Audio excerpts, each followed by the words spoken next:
उसके बाद क्या था, उसके बाद हमारे पास फेज़ 2 था जिसमें हमने उसमें ट्रैक चैट बोर्ड और दूसरी चीज़ें इम्प्लीमेंट करनी थी, और वो भी काफ़ी स्टूडेंट्स ने कर लिया, मगर काफ़ी स्टूडेंट्स जो है वो रह गए। अच्छा, जो रह गए तो वो कोशिश करें कंप्लीट करने की। यहाँ पे कोऑर्डिनेटर्स मौजूद हैं और सीनियर स्टूडेंट्स भी मौजूद हैं, पहली लाइन में बैठे हुए हैं, आप लोग हेल्प लेके अपना इशू सॉल्व करवा सकते हैं, ठीक है। अच्छा, उसके बाद उसको सबमिट करने के बाद, अब सबमिट फॉर्म जो है, काफ़ी स्टूडेंट्स अभी मुझसे पूछ रहे थे कि भाई फॉर्म बंद है। अब फॉर्म सर अमीन आ रहे हैं तो फॉर्म का सर अमीन ही बताएंगे कि फॉर्म को खोलेंगे या नहीं खोलेंगे। दूसरी बात, अच्छा दूसरी बात ये है कि अभी हमारे पास हैकाथॉन 2 भी आ चुका है और यहाँ स्क्रीन मैंने शेयर कर दी है। आई होप कि आप लोगों को ग्रुप्स में हैकाथॉन 2 के बारे में नॉलेज होगी या इन्फॉर्मेशन मिल गई होगी हैकाथॉन 2 की, कि हैकाथॉन 2 में हम क्या करने वाले हैं। थोड़ा सा हैकाथॉन 2 में हमने कंसोल बेस ऐप बनानी है, टू डू ऐप बनानी है, जिसमें टर्मिनल पे हमें टास्क जो है ऐड करवाना है, अपडेट करवाना है और उसको डिलीट करके चेक करना है। और इसी को हमने कंसोल बेस बनाना है और फिर फास्ट एपीआई में इसी को बनाना है, फास्ट एपीआई और नेक्स्ट.जेएस में इसको बनाना है। और ये हम पहले भी कर चुके हैं नेक्स्ट.जेएस में टू डू ऐप को, और इसको हमने स्पेसिफाई प्लस को यूज़ करते हुए इसको क्रिएट करनी है। और बाकी है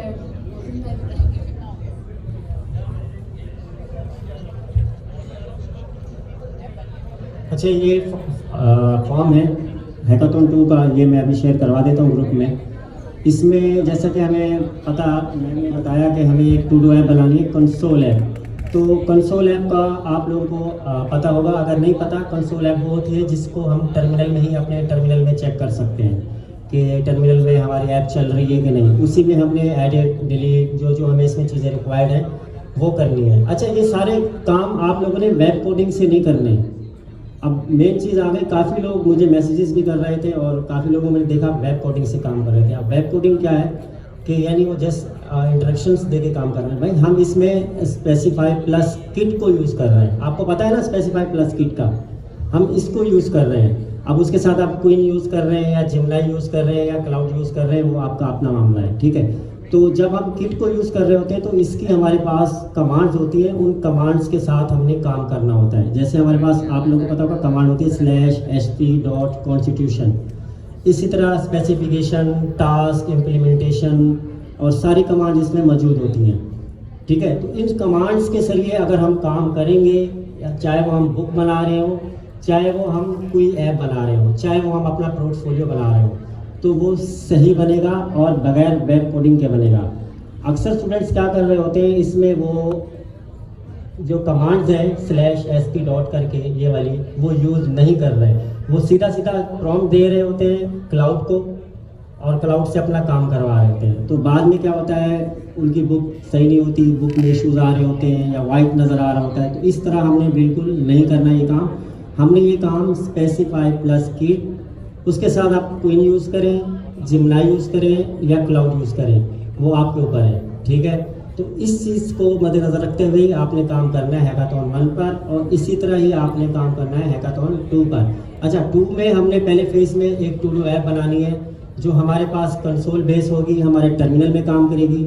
इसी तरह फिर हम आगे बढ़ते जाएंगे फेज़ 2 में। फेज़ 2 में उसमें हमें मुख्तलिफ चीज़ें इंटीग्रेट करनी होगी।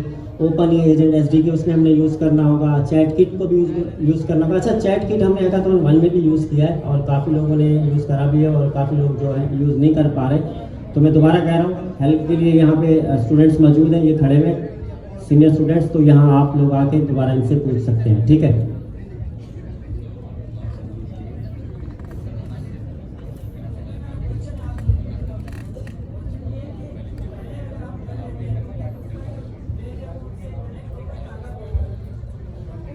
बुक में जी जी, पार्ट 2 में उसके साथ ही रहेगा ना। पहला हम जैसे हमने बुक की, फेज़ 1 किया, फेज़ 1 में क्या लिखा, हमने एक बुक लिख दी, ठीक है। अब वो क्या हो गया, वो हमने एक कॉन्स्टिट्यूशन बनाया था, स्पेसिफिकेशन बनाया था, उसके टास्क दिए, उसको इम्प्लीमेंट करवा के हमने एक डाटासोरस बुक बना दी। अब उसके बाद आ गया फेज़ 2 कि भाई इसमें आप RAG चैटबॉट लगाओ, रीयूजेबल इंटेलिजेंस आप यूज़ करो, चैट किट का यूज़ करो, और जो चीज़ें थी वो यूज़ करो। तो उसके लिए फिर हमने उसी में ही ये चीज़ आगे शुरू की ना। इसी तरह ही हैकाथॉन टूल 2 में भी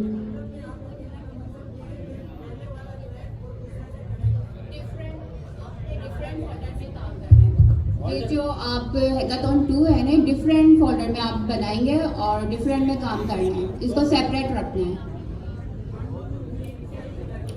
मतलब है कि आप हैकाथॉन आपका कंप्लीट हो गया, वो एक अलग फोल्डर है, और हैकाथॉन 2 के लिए आप वर्किंग के लिए अलग फोल्डर बनाएंगे। उसमें आप बनाएंगे कंसोल बेस ऐप बनाएंगे, और फिर टू ऐप को ही जो है ना अपने फास्ट एपीआई और नेक्स्ट जेएस को यूज़ करते हुए बनाना है। लेकिन उसका भी जो फोल्डर है आपने डिफरेंट ही रखना पड़ेगा।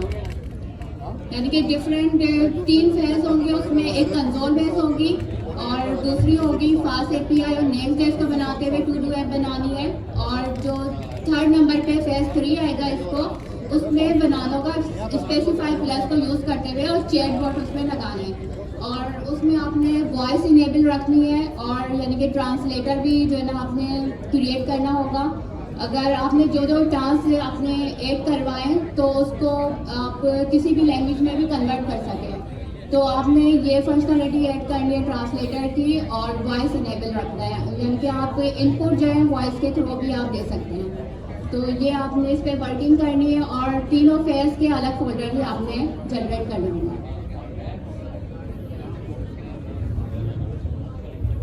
देखिए यहाँ आपको स्क्रीन नज़र आ रहा होगा, फेज़ 1, फेज़ 2, फेज़ 3 और फेज़ 4, फेज़ 5। अब फेज़ 1 में क्या है, कंसोल ऐप है, पहले फोल्डर में आ गई। इमरान भाई जी, देखिए यहाँ पे लिखा है फेज़ 1, ठीक है। फेज़ 1 में हमने क्या कंसोल ऐप बनाया। फेज़ 2 में क्या, उसको फुल स्टैक वेब एप्लीकेशन में कन्वर्ट करेंगे, जिसमें हम नेक्स्ट.जेएस का फास्ट एपीआई का यूज़ करेंगे, ठीक है। यहाँ अगर मैं आप लोग देखें फेज़ 2 में, यहाँ फेज़ 1 की अलग डेट है, 100 मार्क्स हैं, 100 पॉइंट्स हैं। फेज़ 2 के 150 पॉइंट्स हैं, उसकी अलग डेट है 14 दिसंबर। नहीं, अच्छा डेट शायद मेरी पुरानी हो, क्योंकि मेरे पास पुराना डॉक्यूमेंट है। अच्छा, उसके बाद फेज़ 3 है। फेज़ 3 में हमने क्या, चैटबॉट उसमें लगाना है, open AI chat kit agents SDK, और उसके बाद एमसीपी सर्वर इसमें ऐड करना है। उसके बाद हमारे पास यहाँ पे फेज़ 4 है। फेज़ 4 में आप देख लें, उसको फिर हमने आगे किस तरह लेके जाना है, क्या क्या यूज़ करना है, डेवलपमेंट करनी है, लोकल करनी है या किसी और प्लेटफॉर्म में करनी है। उसके बाद फेज़ 5 है कि हम एडवांस क्लाउड पे जाएंगे, एडवांस क्लाउड को यूज़ करेंगे, ठीक है। और इसी तरह फेज़ 5 अलग अलग होंगे, फेज़ 1 अलग फोल्डर, फेज़ 2 अलग फोल्डर, फेज़ 3 अलग फोल्डर, और फेज़ 4 अलग, फेज़ 5 अलग। सबका अलग अलग डेट है सबमिट करने का, और अलग अलग मार्क्स हैं। टोटल मार्क्स जो है 1000 है। जब ये आपके साथ शेयर कर दिया जाएगा तो आपको ज़्यादा पता चल जाएगा।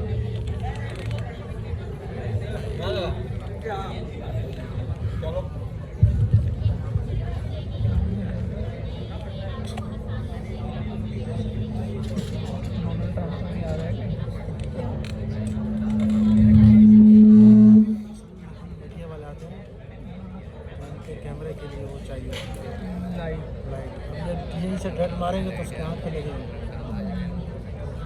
और सर आई भी है तो स्पेशली आज थोड़ा सा इंतजार करना था।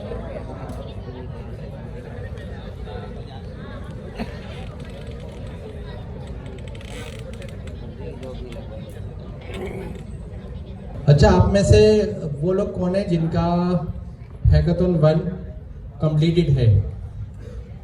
सबका कंप्लीटेड ना। अब हम 2 पे जा रहे हैं। 2 के लिए आज का एक छोटा सा इंट्रोडक्शन आपको मोहसिन भाई ने और मिस ने दिया। तो हैकाथॉन 2 का अगर आप स्टार्ट देखें तो बहुत ही, ये कह सकते हैं, सिंपल स्टार्ट है। एक आपने कंसोल ऐप बनानी है पाइथन में, और उस कंसोल ऐप का प्रोग्राम क्या होगा, टू डू ऐप। कितने लोगों को क्लियर है टू डू ऐप क्या है? सबको पता है, एक लिस्ट ऐड होती जा रही है।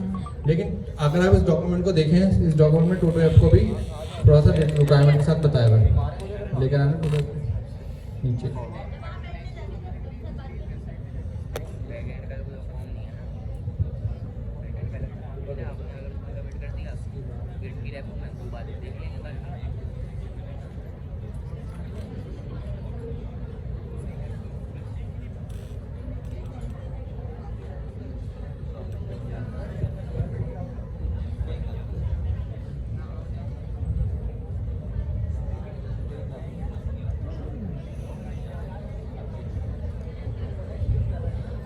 टू ऐप की प्रोग्रेशन बताई गई यहाँ पर ना।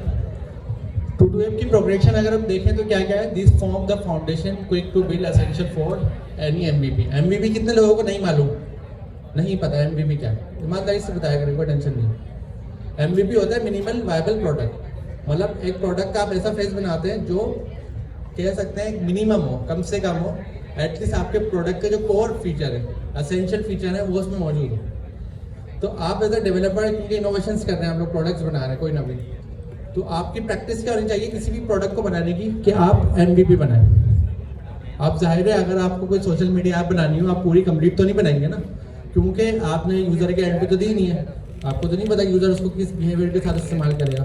तो आप क्या करेंगे, आप MVP बनाएंगे, मतलब मिनिमम फीचर के साथ उसको लॉन्च करेंगे। जब वो यूज़र के एंड पर जाएगी तो वहाँ से आपको यूज़र का बिहेवियर मालूम होना शुरू होगा, वहाँ से आप एक्सपीरियंस गेट करेंगे कि यूज़र किस चीज़ को किस तरीके से इस्तेमाल कर रहा है, यूज़ कर रहा है। तो ये MVP होता है, मिनिमल वायबल प्रोडक्ट, या हम प्रोडक्ट का मिनिमम वर्जन बनाते हैं। मैं एक साथ पूरी प्रोडक्ट नहीं बनाऊंगा जिसको बनाने में मुझे 3 महीने लगे, 6 महीने लगे, बनने के बाद मुझे पता लगे तो चलेगी नहीं। मैं इसका मिनिमम वर्जन बनाऊंगा ताकि मैं इसको एडजस्टमेंट कर सकूँ, रिक्वायरमेंट्स कंसिडर कर सकूँ। तो यहाँ पर जो प्रोडक्ट का MVP है टू डू ऐप का, तो बेसिक MVP क्या है, सबसे पहला टू डू ऐप मतलब मेरी लिस्ट, मैं कुछ बाय करने जा रहा हूँ मार्केट में सामान, मैंने लिस्ट बनाई, टू डू ऐप बनाई, मैंने क्या करा, टास्क को ऐड करा। तो पहला आपको यहाँ क्या नजर आ रहा है, task addition, create new to do item, मतलब अगर कोई लिस्ट है तो उसमें एक आइटम ऐड होता जा रहा है, टास्क ऐड हो रहा है, आइटम ऐड हो रहा है, ये क्या बाय करना है उसका नाम ऐड हो रहा है। दूसरे नंबर पे क्या आ रहा है, उसी का डिलीट, भाई कोई कागज गलती से ऐड कर दिया, डिलीट कर दिया। थर्ड नंबर पर आ रहा है उसका अपडेट, सम टाइम हमने कोई टाइपो कर दिया लिखते हुए, मिस्टेक कर दी तो हमने उसको अपडेट कर दिया या डिटेल पूरी नहीं लिखी।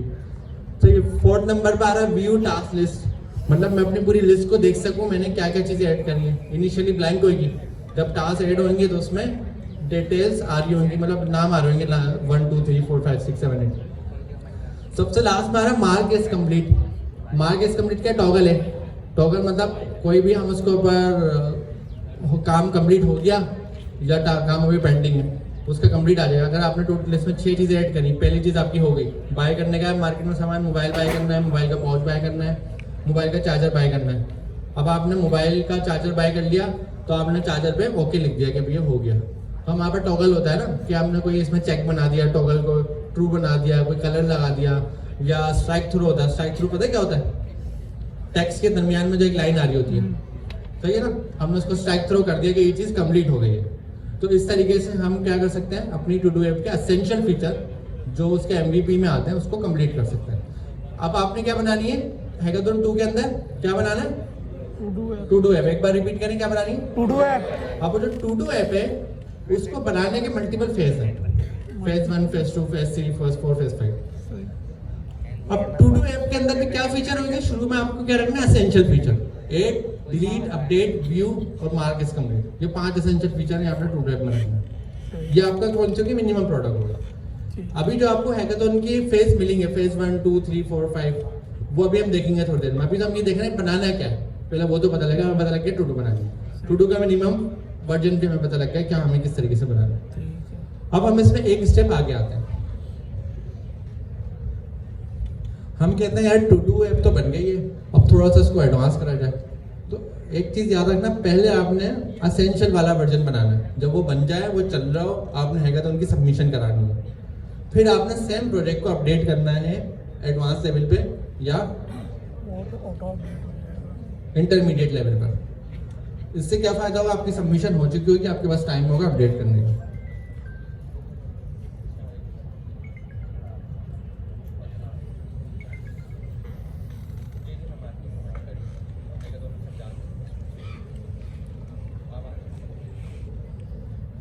ठीक है, तो ये तरीका है।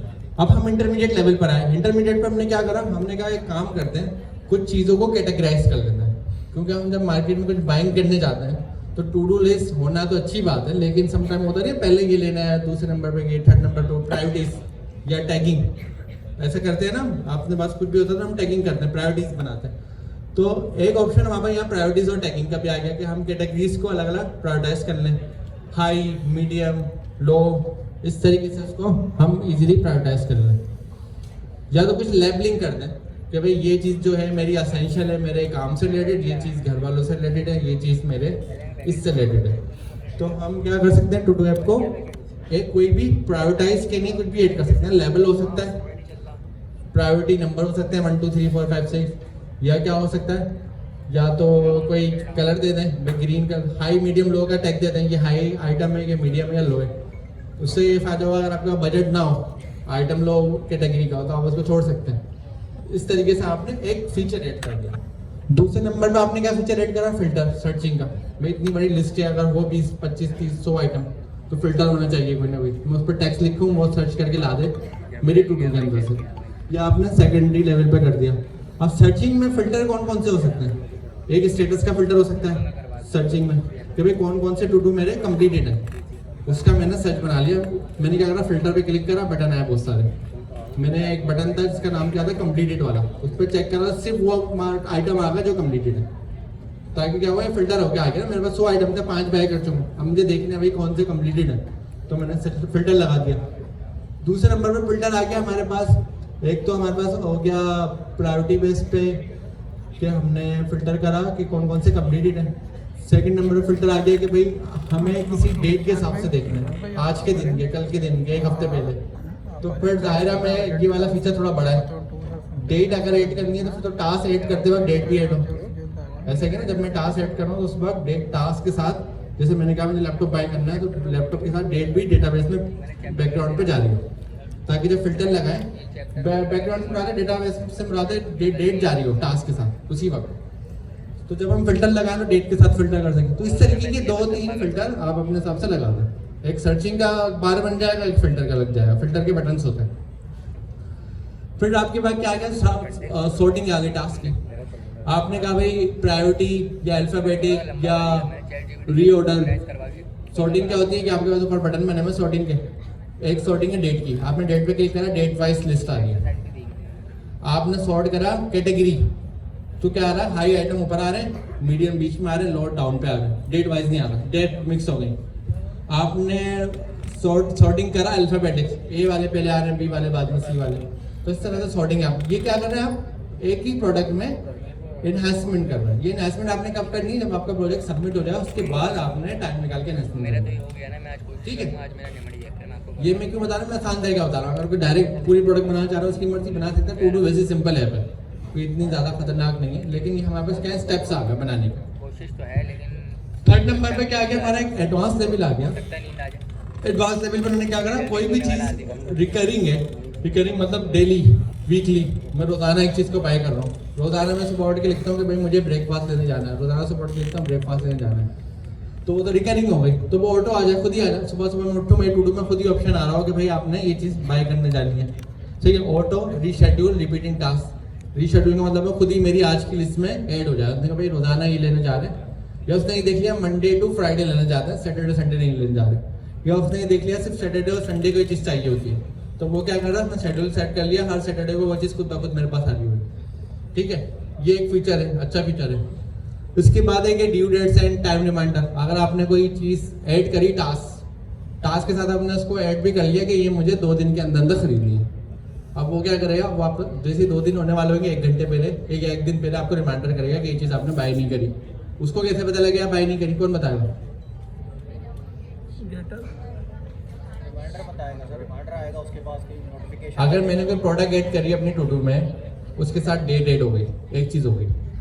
दूसरे नंबर पे क्या ऐड हो गया, उसके साथ ड्यू डेट मैंने ऐड कर दी, भाई मुझे 2 दिन में या 1 हफ्ते के अंदर बाय करनी है। ठीक है, अब जो रिमाइंडर चलेगा उसको कैसे पता लगेगा मैंने बाय नहीं करी?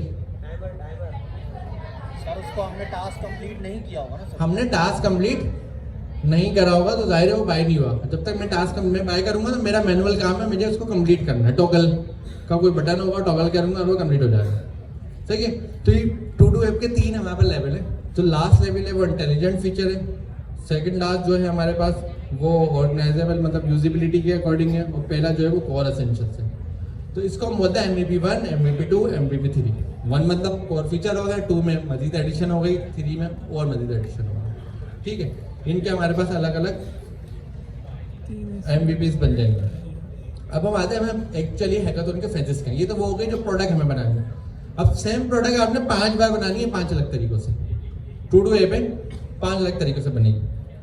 पहले नंबर पे आपको क्या बताया इसने तरीका, कंसोल बेस में क्या बताया आपको? Terminal base to do app. Terminal base.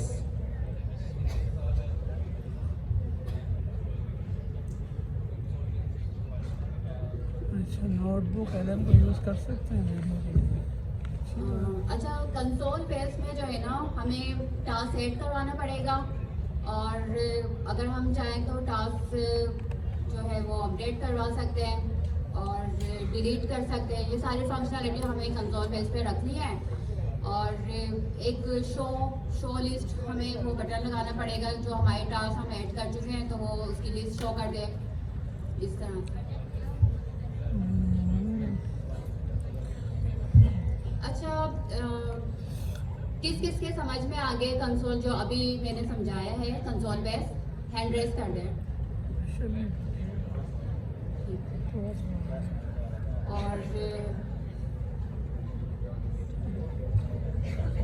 यानी आप कंसोल ऐप बना लेंगे? फर्स्ट फेज तो कंप्लीट हो जाएगा। जो जो बना लेंगे जरा हाथ खड़ा करें। सही। और बाकी जिन्होंने हाथ खड़ा नहीं किया? वो भी सोच रहे हैं। सही। रीजनिंग करेंगे, जितनी देर में हम रीजनिंग करेंगे उतनी देर में वो बना भी देगा क्लोड। चलिए, कंसोल बेस समझ में आ गई। कंसोल बेस का ऑप्शन क्या है हमारे पास? फेज 1।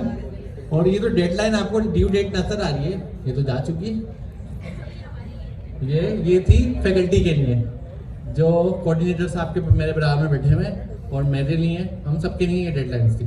सही, आप लोगों के लिए डेडलाइन नहीं होंगी, ठीक है, वो हम आपको बता देंगे क्या होगा। लेकिन आप लोग प्रोएक्टिव चले, पहले से चीज़ें बनाएं, ताकि जब हम कोई डेडलाइन अनाउंस करें तो आप आगे हों, बल्कि आप उसको अपडेट कर रहे हो, इन्हांस कर रहे हो। क्योंकि एक चीज़ बनी हुई हो तो फिर आपकी फ़ायदा क्या होगा, आपको टाइम मिल जाएगा और टाइम में हम पढ़ाई कर लेंगे अपनी अच्छी। ठीक है, कंसोल बेस का मतलब क्या है? पाइथन के मैं ब्लैक टर्मिनल पर आया, मैंने पाइथन से ऐप रन करी, तो वो टर्मिनल के अंदर ही मुझे ऑप्शन दे रहा है, 4 बटन दे रहा है। मैंने कोई भी बटन कैसे तो प्रेस होंगे, 1 2 3 4 करके आ रहा होगा, मैंने प्रेस कर दिया 1 बटन या 8 का बटन, कोई भी बटन का नाम होगा, मैंने उसको टाइप करा, इंटर करा तो उसने मुझसे आइटम का नाम पूछा, मैंने आइटम का नाम पूछ के इंटर करा तो आइटम ऐड हो गया। फिर मैंने कहा मुझे लिस्ट देखनी है, तो मैंने लिस्ट लिखा, एंटर करा तो लिस्ट आ गई। फिर मैंने कहा मैं डिलीट करना है, मैं डिलीट लिख के एंटर करा, उसने बताया कौन सा डिलीट करना है, 7 8 10 आइटम है, कोई ना आईडी बताओ 1 2 3 4, मैंने बताया 4 डिलीट करना है। इस तरह अपडेट हुआ। टॉगल में भी ये हुआ कि मेरे पास एक टॉगल का बटन था, मैंने क्या लिखा टॉगल, एंटर करा, जैसे टॉगल लिख के एंटर करा तो उसने मुझसे आईडी पूछी, जैसे मैंने आईडी प्रेस करी तो जो आइटम था वो टॉगल हो गया, वो क्या हो गया, कंप्लीट हो गया। मैंने उसको दोबारा टॉगल करा तो वापस से अनकम्प्लीट हो गया, समटाइम गलती से कोई टॉगल हो जाता है। ठीक है, तो ये कहाँ चल रही है? सारा कंसोल पर चल रहा है। इसमें कोई यूजर इंटरफेस ग्राफिक्स वाला नहीं है, इसमें यूजर इंटरफेस टर्मिनल वाला है। वो भी यूजर इंटरफेस होगा ना टर्मिनल वाला, लेकिन वो ग्राफिकल नहीं है, वो कमांड लाइन है। अब हम एक स्टेप आ गया है, Next.js पे बनानी है सेकंड। अब फेज 2 के बारे में आपको अभी थोड़ी देर पहले बताया गया। फेज 2 में और फेज 1 के दरमियान में आपको क्या एडिशनल डिफरेंस नजर आ रहा है? फेज 1 CLI बेस्ड था और सेकंड जो है वो फेज 2 जो है वो proper full stack web application है, जबकि फेज 1 जो है वो उसी पे कंसोल बेस ऐप था। फेज 2 में आपके पास फ्रंट एंड भी बन रहा है नेक्स्ट.जेएस में। फेज 2 में आपके पास बैक एंड आ रहा है फास्ट एपीआई पे। फेज 2 के अंदर आपके पास डेटाबेस है जो आपने नियॉन पे रखा हुआ है, और साथ में एसक्यूएल मॉड्यूल है जो फास्ट एपीआई के साथ ही मिलकर चलेगा। तो मतलब एक बैक एंड है, एक फ्रंट एंड है और एक डेटाबेस, 3 टियर, 3 आपके पास टियर है। 3 टियर आर्किटेक्चर बोलते हैं इसको। कितने लोगों को मालूम है 3 टियर आर्किटेक्चर क्या होता है? और कितने लोगों को 3 टियर का नहीं पता? नहीं पता, कुछ तो खुद से सर्च कर लिया करो यार। टाइम नहीं मिल रहा है। हैकाथॉन कंप्लीट ऑफिस सर्च करेंगे इंशाल्लाह। आपका इंटरव्यू में नहीं मरवा देना आप हमें, कहीं जाओ, पर सर ने तो ये चीज़ बताई नहीं है हमें। आप हमारे सर से पूछ लें, कॉल कर लें उनको। हम आपकी तारीफें कर रहे थे, हम बोलते हैं इतने माशाल्लाह से टैलेंटेड स्टूडेंट हो, जो हैं भी, लेकिन ऐसा भी तो नहीं करे ना कि हम तारीफ करते हुए सोचें। सही है, ये 3 टियर चले, मैं डायग्राम से दिखा देता हूँ।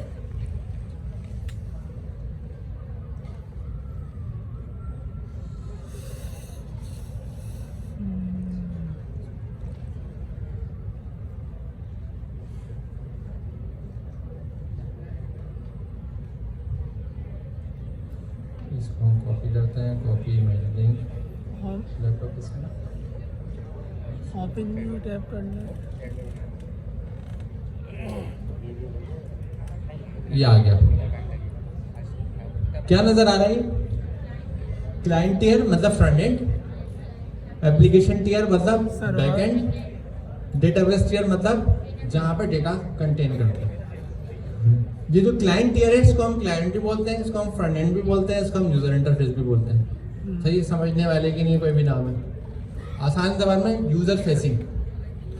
ये जो एप्लीकेशन टियर है इसको हम बैकएंड भी बोलते हैं, इसको हम बिजनेस लेयर भी बोलते हैं। बिजनेस लेयर क्यों बोलते हैं? क्योंकि रिक्वायरमेंट तो सारी यहाँ लिखते हैं, फ्रंट एंड तो सिर्फ एक्सेस कर रहा है, सारा तो बिजनेस यहाँ पर है, उसको हम बिजनेस लेयर भी बोलते हैं। इसको हम डोमेन भी बोलते हैं। डोमेन बिजनेस को दूसरा अल्फाज जो डोमेन का होता है, डोमेन का मतलब कौन सा बिजनेस है। दरमियान वाले को हम डोमेन भी बोलते हैं, बैकएंड भी बोलते हैं, एपीआई भी इसी को बोलते हैं, ठीक है, बिजनेस भी इसी को बोलते हैं, सारे नाम इसी के आ जाते हैं। डेटाबेस जो है वो हमारे पास एक सेपरेट टियर है, जो एक सिक्योर चीज़ होती है जिसका एक्सेस हर किसी के पास नहीं होता, क्योंकि उसमें इंपॉर्टेंट चीज़ है, डेटा है।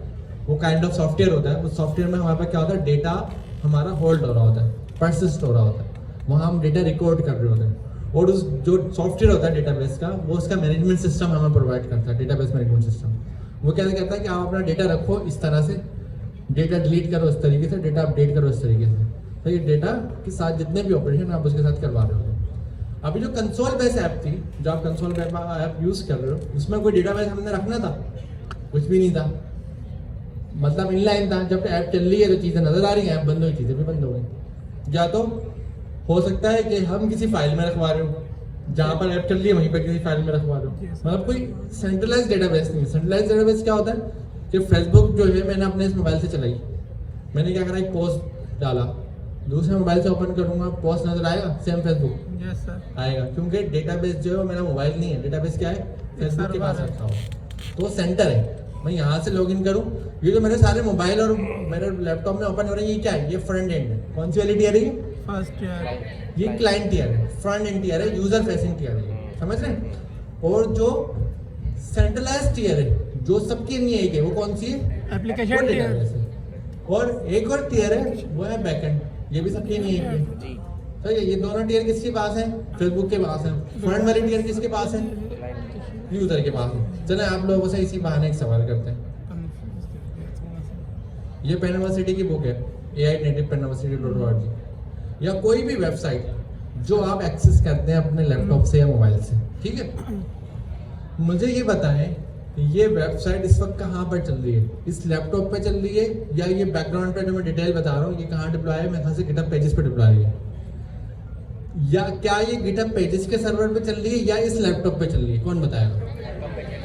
कितने लोग कहते हैं क्योंकि ये गिटहब पेजेस पे डिप्लॉय है, और मैं आपको बता रहा हूँ बैकग्राउंड पे गिटहब पेजेस पे डिप्लॉय है, तो कितने लोग कह रहे हैं इस वक्त जो टाइम हो रहा है, जो आपको नजर आ रही है ये वेबसाइट, ये इस वक्त गिटहब पेजेस पे चल रही है, ये तो नजर आ रही है लैपटॉप पे है आपके, लैपटॉप पे सर। और कितने लोग कह रहे हैं नहीं ये गिटहब पेजेस पे नहीं, ये आपके लैपटॉप के ऊपर चल रही है, इस वक्त की बात कर रहा हूँ। इस वक्त लैपटॉप पे चल रही है आपके। अब इसका कॉन्सेप्ट क्या है, अगर मैं इसको बंद करके दोबारा ओपन करूंगा तो कहाँ से लोड होकर आ रही है, इस पे सब एक नहीं है, इस पे तो जाहिर सी बात है गिटहब पेजेस से आ रही है। लेकिन कॉन्सेप्ट क्या है, गिटहब पेजेस से तो आ रही है। अब मैं आपको दूसरा कॉन्सेप्ट देता हूँ। आपके मोबाइल में सपोज कर लें कोई एप्लीकेशन है, वो एप्लीकेशन है व्हाट्सएप की, या फेसबुक रख लेते हैं, चलो व्हाट्सएप का कॉन्सेप्ट फिर आपको छोड़िए। वो फेसबुक की एप्लीकेशन आपके मोबाइल में या फेसबुक के सर्वर पर है, आपने डाउनलोड कहाँ से करी है, प्ले स्टोर से। तो फेसबुक की जो एप्लीकेशन चला रहे हैं वो प्ले स्टोर पे चल रही है, आपके मोबाइल में चल रही है। आप क्यों नहीं कह रहे प्ले स्टोर पे चल रही है, क्यों? डाउनलोड कर लिया ना हमने, डाउनलोड हो गई। आप कह रहे हैं प्ले स्टोर से मैंने डाउनलोड करी, लेकिन वो मेरे मोबाइल में चल रही है, क्योंकि मेरे मोबाइल का कंप्यूटर यूज कर रही है, मेरे मोबाइल की रैम यूज कर रही है, मेरे मोबाइल का इंटरनेट यूज कर रही है, मेरे मोबाइल की स्टोरेज यूज कर रही है, मतलब मेरे मोबाइल का हार्डवेयर यूज हो रहा है। तो जो प्ले स्टोर था वो सिर्फ एक क्लाउड था जहाँ से डाउनलोड होकर मेरे पास आ गई। इन केस मेरे पास डिलीट होती है तो मैं दोबारा प्ले स्टोर पे जाऊंगा, दोबारा से डाउनलोड करूंगा और उसको एक्सेस करूंगा। समझ रहे? यही तरीका होगा। यही सेम चीज वेब पर है, ये रखी भी गिटहब पेजेस पर है, लेकिन जब मैंने इसकी वेबसाइट पे इसका URL लगा के इंटर करा तो वहां से डाउनलोड होके कहाँ आ गई, मेरे पास वेब पर आ गई। अब मैं इसको बंद करूंगा, दोबारा ओपन करूंगा तो दोबारा डाउनलोड होकर आएगी। फेसबुक के केस में हम वन टाइम डाउनलोड कर लेते थे।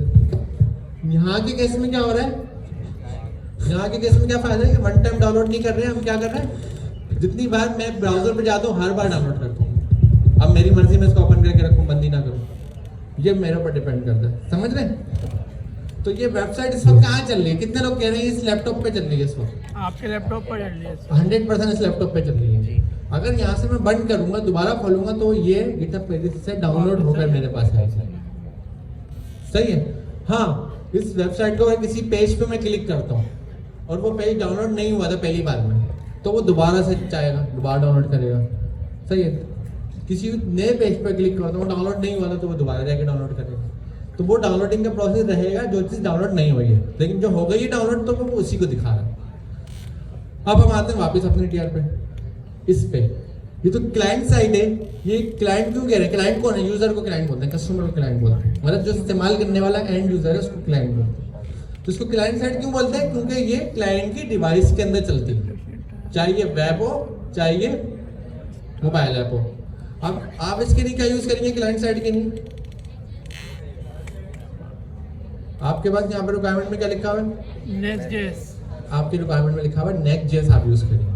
ठीक है। अब हम आते हैं एक और दूसरी टियर पे, वो क्या है? एप्लीकेशन, बिजनेस, बैकएंड, एपीआई, आप उसको जो भी नाम देना चाहें। अब ये जो बैकएंड का टियर है, इसके ऊपर देखो बनाया हुआ भी इन्होंने सीपीयू है, मशीन बनाई हुई। ये बैकएंड का टियर कहाँ चल रहा है? सर्वर पर। सर्वर कहाँ है? जिस ऑर्गेनाइजेशन के पास वो एप्लीकेशन है उसने क्या करा हुआ है? किसी कंप्यूटर डिवाइस के ऊपर इस एप्लीकेशन को रन करा हुआ है, जैसे आप अपने लैपटॉप में करते हैं, उन्होंने कंप्यूटर पे करा हुआ, वो 24 घंटे चल रहा है और वो कनेक्ट है किसी नेटवर्क से। तो क्या होता है, ये जो फ्रंट एंड है ये किसको कॉल करता है? उस वाले सर्वर पे जो वहां रखा हुआ है। तो ये जो सर्वर है ये क्या है? ये किसका बना हुआ है? फास्ट एपीआई पे। किस पे बना हुआ सर्वर? Fast API. अब मुझे बताएं सर्वर बनाने के लिए फास्ट एपीआई की जरूरत क्यों है? कौन बताएगा? ताकि हम वहीं पर जी कितने लोगों को पता है कि सर्वर बनाने के लिए फास्ट एपीआई का इस्तेमाल करने की रियल रीजन मुझे मालूम, कौन बताएगा? ताकि वहीं पर टेस्टिंग भी की जाए। फास्ट में बोला एक कॉन्क्रीट रियल रीजन। तो ये कुर्सी पे आप बैठे हुए, इसका मतलब ये थोड़ी ब्लू है तो बैठे हुए या स्ट्रॉन्ग है तो बैठे हुए। कुर्सी पे आप इसलिए बैठे हुए, इसके स्ट्रॉन्ग कोर पार्ट क्या है? कि कुर्सी पे 4 पाए उस पर मैं बैठ सकता हूँ, ये स्ट्रॉन्ग कोर पार्ट है, बाकी जो है उसके फीचर्स हैं। तो फास्ट एपीआई का यूज करने का एक कोर मकसद क्या है? बैकएंड के ऊपर कनेक्टिविटी है फ्रंट एंड की, बैक एंड सारी लॉजिक कैसे लिंक क्या है मुझे ये बताएं। लॉजिकली एक चीज मुझे नजर आ रही है, माइक है, मुझे पता है ये आवाज कैसे आ रही है स्पीकर में, ये माइक का तार उसमें जा रहा है, वहां से यहाँ जा रहा है। तो मैं कहूँगा एम्पलीफायर का काम क्या है? माइक की आवाज को अपने पास कंज्यूम करना, स्पीकर को यूज करना, उसके हिसाब से पैरामीटर सेट करना। ठीक है, मुझे नजर आ रहा है चीज, मुझे क्लियर है। तो कितने लोगों को ये वाली बात क्लियर नहीं है कि बैकएंड पे क्या होता है? ईमानदारी से बताएं, कोई डर नहीं है। बैकएंड पे ये क्लियर नहीं है, मतलब एक क्लियर ट्रांसपेरेंट पिक्चर नहीं है मेरे पास। बस मुझे पता है हाई लेवल ये बैकएंड है, ये चलता है, इस पर फास्ट एपीआई लगती है, लेकिन मुझे एक्चुअल नहीं रीजन पता। कितने लोग कह रहे नहीं मालूम? सर टेस्टिंग पर और कितने लोगों को एक्चुअल रीजन मालूम है? तो फिर कितने कम लोग क्यों हैंडल्स कर रहे हैं? दोबारा से पूछ रहा हूँ, कितने लोगों को नहीं पता? मतलब ऑलमोस्ट इस पे नहीं वाले हैं। अब यहाँ पर आप कॉन्सेप्ट देखें, प्रोग्रामिंग लैंग्वेज हम जानते हैं, पाइथन सपोज कर लेते हैं। अगर प्रोग्रामिंग लैंग्वेज में कोई भी चीज बार बार इस्तेमाल करनी हो, क्या यूज करेंगे? रीयूजेबिलिटी के लिए सबसे कोर पार्ट क्या है? फंक्शन रख लिया हमने, फंक्शन का नाम हमने कोई भी रख लिया, या तो हमने कहा गेट,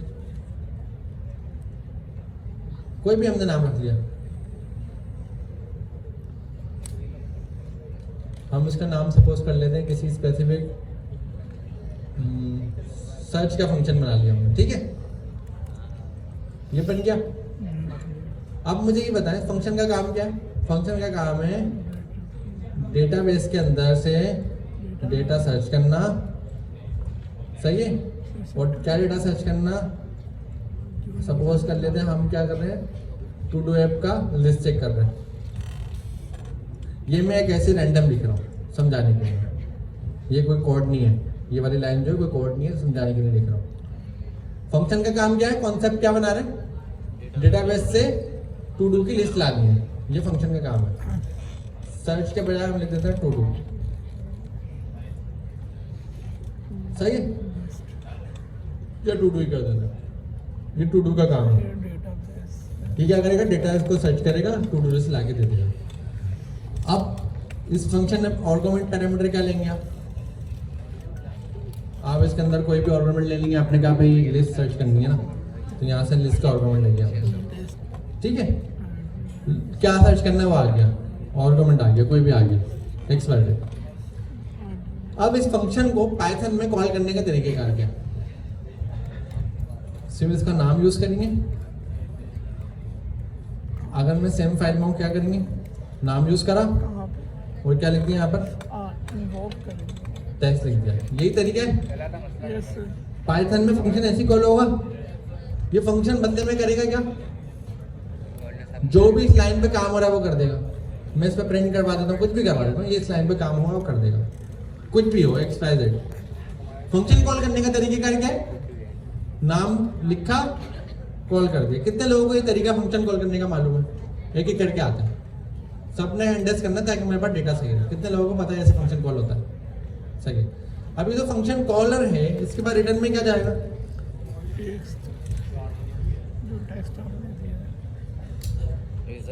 हम यहां से लेके आ गए, हमने कहा प्रिंट रिजल्ट, प्रिंट के बजाय रिटर्न कर देता। अभी छोड़ दें लाइन नंबर 2 में क्या हो रहा है, हम सपोज कर रहे हैं कुछ सर्च हो क्या है। अब ये जो रिटर्न रिजल्ट है, समझ रहे, रिटर्न रिजल्ट, ये रिजल्ट किसको मिलेगा, जो फंक्शन को कॉल करेगा। कितने लोगों को ये पता है कि जो फंक्शन को कॉल करता है रिटर्न उसको मिलता है। एक एक करके मेरी डेटा आपसे चाहिए, मैं थोड़ा एडवांस आऊंगा अचानक, ठीक है। जो फंक्शन को कॉल करेगा उसको क्या मिलेगा, रिटर्न। रिटर्न क्या आएगा, डेटा टू डू लिस्ट में टेक्स्ट सर्च हुआ, सर्च हो गया, लिस्ट कहाँ पे आ गई, किसके पास आ गई लिस्ट, जिसने कॉल करा है। ये कॉमन पाइथन की प्रोग्रामिंग में होता है ऐसा। कितने लोग इस पूरे कोड को देखकर परेशान नहीं है, बोले हमें मालूम है, समझ में आ रहा है, समझ में। अब दूसरी चीज भी आपको समझ में आएगी थोड़ी देर में। अगर मैं सेम फाइल में हूं तो फंक्शन कॉल करने का तरीका क्या है, ये वाला आ जाएगी, वापस आ जाएगी, सच में ही चलेगी, आ गई। अगर मैं सेम फाइल में हूं तो फंक्शन कॉल करने का तरीका ये, अगर मेरी फाइल चेंज हो, सेम लैपटॉप है, सेम फोल्डर है, फाइल चेंज हो, तो फंक्शन कॉल करने का तरीका क्या है, मॉड्यूल बनाएंगे, ये फंक्शन दूसरे फाइल में इंपोर्ट करेंगे और कॉल कर लेंगे। इंपोर्ट वाला तरीका कितने लोगों को पता है, सबको पता है। अब एक स्टेप आगे आते हैं। अब मुझे ये बताइए तो फंक्शन है ये किसके लैपटॉप में लिखा हुआ है, मोहसिन भाई के लैपटॉप में। मोहसिन भाई के लैपटॉप में क्या फंक्शन लिखा हुआ है, टू डू का। अब मोहसिन भाई ने कॉल करना था, उन्होंने क्या करा, अपनी सेम फाइल में कॉल करा। दूसरी फाइल में कॉल करना था, क्या करा, इंपोर्ट करके कॉल कर लिया। अब मिस गुलजार के पास भी एक लैपटॉप है जो दूसरा लैपटॉप है। अब अगर मिस गुलजार मोहसिन भाई के लैपटॉप का टू डू का फंक्शन कॉल करना चाह रही है, कैसे होगा। अब मुझे बताए क्या ये तरीका है कि आपके लैपटॉप में लिखा हुआ फंक्शन मैं अपने लैपटॉप से कॉल करूं। कॉल का मतलब क्या, मैं कॉल करूंगा वो चलेगा, उसका रिटर्न मेरे पास आएगा, यही मतलब है ना। क्या ऐसा कोई तरीका है, क्या तरीका है, क्या तरीका है, ये तो तरीका है ना। एक्चुअली जब भी हम सेम लैपटॉप में थे ना तो उसने नाम को ढूंढ लिया। नाम कैसे ढूंढा, टू डू, उसने देखा कहाँ ये रहा, टू डू कॉल कर लिया। दूसरी फाइल में थे तो हमने इंपोर्ट करके बता दिया यहाँ रखा हुआ। एक्चुअल प्रॉब्लम क्या है, जगह को ढूंढना, ये रखा हुआ क्या है। फंक्शन कौन मसला नहीं है, फंक्शन रखा हुआ क्या है, ये मसला है। सेम फाइल में मैंने लिखा टू डू, ब्रैकेट लगाया, इसको ऊपर ही नजर आ गया। दूसरी फाइल में जाके टू डू ब्रैकेट लगाया तो मैंने इंपोर्ट के थ्रू बताया यहाँ रखा हुआ है, तो उसको पता लगा कि इस फाइल में इस लोकेशन पर ये फंक्शन रखा हुआ है। एग्री कर रहे हैं। अब अगर मिस गुलजार अपने लैपटॉप से मोहसिन भाई के लैपटॉप का फंक्शन कॉल करेंगी तो मिस गुलजार के लैपटॉप को क्या चाहिए, मोहसिन भाई का लैपटॉप कौन सा है, कहाँ रखा हुआ है, एड्रेस जो जगह दो, फिर उसमें फंक्शन क्या रखा हुआ है, सब बताओ मुझे। यही है ना। तो ये जो कम्युनिकेशन के लिए तरीका होता है वो कौन सा होता है, नेटवर्क। ये तो इंटरनेट आप इस्तेमाल करते हैं, ये क्या है, ये प्रोटोकॉल है। प्रोटोकॉल क्या है, मतलब जिस तरह आप अपने घर से गवर्नर हाउस आने के लिए रोड इस्तेमाल करते हैं, इसी तरह इंटरनेट आपके मोबाइल से दूसरे सर्वर से बात करने का प्रोटोकॉल है। आपके लिए जो रोड है इसी तरह मोबाइल, दो कंप्यूटर के लिए इंटरनेट रोड है, प्रोटोकॉल है। जिस तरह आपके लिए रोड जो है वो प्रोटोकॉल है। आप प्रोटोकॉल कौन सा फॉलो करते हैं? रोड का। उस प्रोटोकॉल पे आप गाड़ी में बैठ के घर से निकलते हैं, गाड़ी में बैठ के आते हैं। तो जो आपकी गाड़ी है वो क्या है? HTTP। सही है। इस तरीके से इन्होंने क्या करा, अब मिस गुलजार को क्या चाहिए? मिस गुलजार यूज करेंगे HTTP। HTTP क्या हो गया? इंटरनेट को इस्तेमाल करेगा, इंटरनेट से कोई प्रोटोकॉल यूज करेगा। प्रोटोकॉल पे क्या चीज आ गई? रोड आ गया, और रोड के ऊपर चलने वाली गाड़ी। अब इंटरनेट तो एक ही है, लेकिन गाड़ी कौन सी है? HTTP। गाड़ियां में बहुत सारी है। इसका मतलब ये है एक्चुअल प्रोटोकॉल जिसके थ्रू डेटा जाएगा और डेटा वापस आएगा, या जिसके थ्रू आप घर से निकले गाड़ी में बैठकर और आप वापस जाओगे।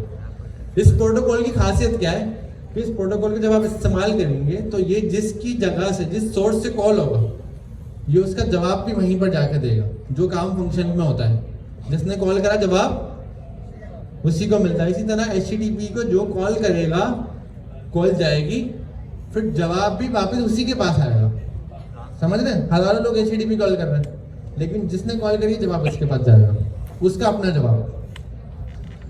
अब ये तो फंक्शन है, इसको मैं उसके ऊपर में HTTP कैसे लगाऊं ताकि मैं गुलजार सर मोहसिन के लैपटॉप का इस फंक्शन को कॉल कर सके? कैसे लगेगा? इसके लिए हमारे पास आएगी फास्ट API। फास्ट API में क्या यूज हो रहा है? स्टारलेट बैकग्राउंड पे। फास्ट API जो क्लास है ना, उसके पीछे स्टारलेट यूज हो रहा है। तो फास्ट API का आप क्या करेंगे? आप इस तरह से डेकोरेटर लगाएंगे। फास्ट API का कोई ना कोई डेकोरेटर होगा इस तरह ऐप के नाम का, उसके अंदर आप बताएंगे। अब नेटवर्क के ऊपर तो लोकेशन चाहिए होती है, जिसको हम एंड पॉइंट बोलते हैं। हमने बता दिया एंड पॉइंट ये वाला टू। अब क्या होगा? अब ये जो कोड है ये कहां पर ट्रांसफॉर्म हो रहा है? HTTP पे। अब HTTP पे हम लगाएंगे यहाँ से लोकल होस्ट। जब हम अपने लैपटॉप में होंगे तो लोकल होस्ट लगाएंगे, तो ऐसी बात है।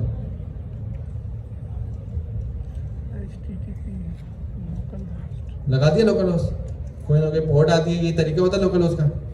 8000 3000 एक्सपर्ट जो भी, इस पर स्लैश लगे और क्या आ जाएगा? To do. अब मुझे ये बताएं, ये जो टू डू था, ये वाला एड्रेस था, ये क्या है? ये मेरे लैपटॉप का एड्रेस है। किसके लैपटॉप का? हर किसी के पास लैपटॉप है, उसके पास ये वाला एड्रेस है। लोकल होस्ट मतलब मेरी अपनी बात हो रही है। लोकल होस्ट के अगर आप बैकग्राउंड पे जाएं, हो क्या रहा होता है? एक्चुअली में आप अपने घर पे ही बैठे हुए और आपको अपने घर से कोई चीज़ उठानी है, लेकिन यूज़ क्या करना है? Network protocol. आप अपने घर के गेट से बाहर गए, यूँ घूमे, वापस गेट से अंदर आए और अपने अपनी चीज़ यूज़ करके, इसको बोलते हैं लोकल होस्ट। हो क्या रहा है? आपके इस लैपटॉप के अंदर एक इंटरफेस लगा हुआ है। इंटरफेस मतलब नेटवर्क का कार्ड लगा हुआ है। जैसे कि तार देखें ना, तार कहाँ लग रहा है? इंटरनेट का तार नजर आ रही है?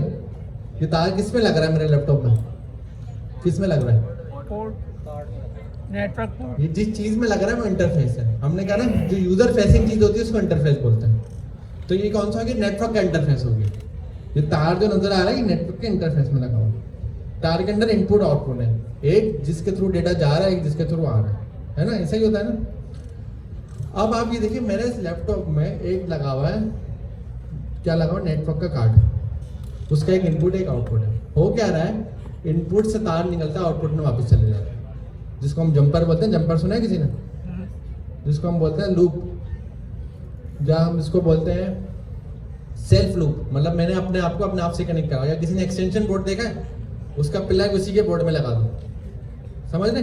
इसको हम क्या बोलते हैं? इसको हम बोलते हैं लोकल होस्ट। लूप बैक मतलब मैंने अपने आप से अपने आप को कनेक्ट कर दिया। तो आपके लैपटॉप में एक कार्ड लगा हुआ है और वो कार्ड क्या करता है? आपस में अपने आप को कनेक्ट करता है। मैं आपको यहाँ से दिखा भी देता हूँ। मैंने लिखा है यहाँ पे, एक कमांड लिख रहा हूँ, मैं इंटर कर रहा हूँ। इस कमांड का मैं टॉप दिखाता हूँ आपको। IP कॉन्फ़िग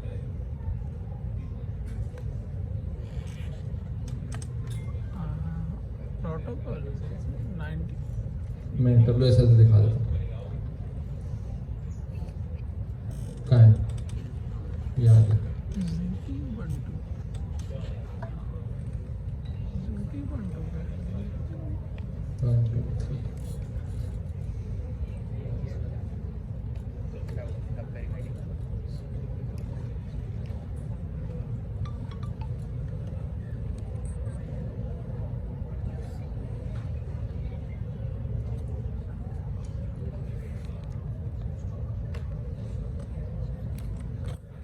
चलें, इनके पास स्टोर नहीं है, लेकिन मैं आपको लूप पे एक अलग से दिखाना चाह रहा था। एक WSL का, एक इथरनेट का है।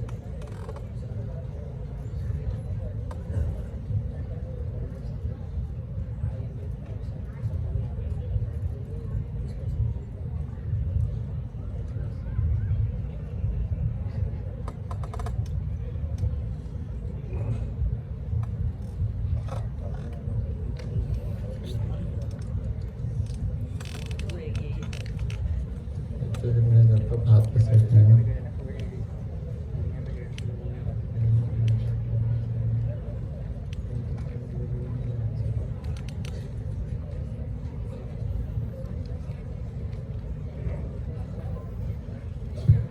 इनमें से ही कोई है कि एक वाईफाई का है, ये इथरनेट अडॉप्टर है, मीडिया डिस्कनेक्ट, ये वाला फर्स्ट वाला नहीं, ये DNS के साथ कनेक्ट है, ये वाला उसका है। इनमें से कोई एक ये वाला रख लेते हैं। तो हो क्या रहा है इसमें, एक नेटवर्क आपस में दूसरे नेटवर्क से कनेक्ट हो रहा है, ये हमारा लोकल होस्ट है, ठीक है। अब प्रॉब्लम क्या है, मेरे लैपटॉप से कनेक्शन निकला, वापस कहाँ पे आ गया, लोकल होस्ट में क्या हो रहा है, मेरे लैपटॉप से कनेक्शन निकला, वापस मेरे लैपटॉप के साथ वो कनेक्ट हो गया, इसको हम लोकल होस्ट कह रहे हैं। ये जब कामयाब है जब ये फंक्शन मेरे अपने लैपटॉप पे कहीं और रखा हुआ, लेकिन मैं किसके थ्रू चला रहा हूँ, नेटवर्क के थ्रू। अब मैं कहूँगा मेरे पास तो रखा हुआ है, मुझे क्यों लोकल होस्ट चाहिए, क्या जवाब है इसका? इसका जवाब ये है कि मैं अभी डेवलपमेंट कर रहा हूँ, जब ये डेवलपमेंट कंप्लीट हो जाएगी तो ये दोनों चीज़ें अलग अलग जगह रखी हुई हैं। तो ड्यूरिंग द डेवलपमेंट मुझे दो लैपटॉप तो नहीं लूँगा ना, एक इधर चलाऊँगा किधर, मैं तो एक ही लैपटॉप पे काम करूँगा, तो इसलिए नहीं मैं लोकल होस्ट का इस्तेमाल करूँगा। जब डेवलपमेंट हो जाएगी मैं इसको कहीं ना कहीं रख दूंगा, फिर जहाँ पे रखूँगा उसका नाम यूज़ करूँगा। तो होगा क्या, अगर मोहसिन भाई के लैपटॉप को मुझे कॉल करना होगा, मोहसिन भाई के लैपटॉप की IP लूँगा 10, 90, 89, 120, इस तरह से IP होगी। IP एड्रेस का मतलब होता है लोकेशन, लोकल उसकी जगह उनका एड्रेस चलेगा और ये यूज़ होगा। या तो अगर मैं किसी सर्वर पे रखूँगा तो मेरा डोमेन होगा, डोमेन क्या होगा, penavarsity.com/studio,